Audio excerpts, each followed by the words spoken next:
সুযোগ সুবিধা। তা এরা আমরা তো এর অপব্যবহার করেছি। কি হয়েছে বলুন? আমি তো রিটায়ার করে চলে গিয়েছি। আমি এসে একটা ডিপার্টমেন্টে একদিন গেলাম, ডিপার্টমেন্টের নাম বাংলাদেশ স্টাডিজ। যে বললাম যে আপনাদের সিলেবাসটা বলে যে আমাদের সিলেবাস নাই। ডিপার্টমেন্টের বয়স 5 বছর না 6 বছর, তার সিলেবাস নাই।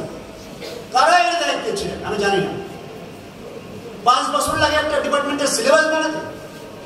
তখন আমি দ্রুত গতিতে একজনকে ওই ডিপার্টমেন্টের চেয়ারম্যান নিয়োগ দিয়ে বললাম যে আপনার কোনো ক্লাস নিয়ে লাগবে না, আপনি অন্তত সিলেবাসটা বানান। এই যদি হয় অবস্থা, আপনি র্যাঙ্কিং উপরে যাবেন যে 5 বছরের সিলেবাস বানাতে পারেন না, আপনি যোগ্য গ্রাজুয়েট তৈরি করবেন। আমি বক্তব্য দীর্ঘায়িত করতে গেলে এখন অনেক সময় সুযোগ পাবো, আবার মতামত শেয়ার করবো। আপনারা সাহায্য করেন, পাশে দাঁড়ান। আমরা বিশ্ববিদ্যালয়কে একটা বিরাট আশা দেব না, তবে আমরা কতগুলো জিনিস করেছি। যেমন আমরা ইউজিসিতে গিয়েছিলাম, এই যে ছাত্রদের যে দাবিগুলো সেটি একটু বলতে হয়। ছাত্ররা যেসব দাবি করেছে সেসব জটের দাবি।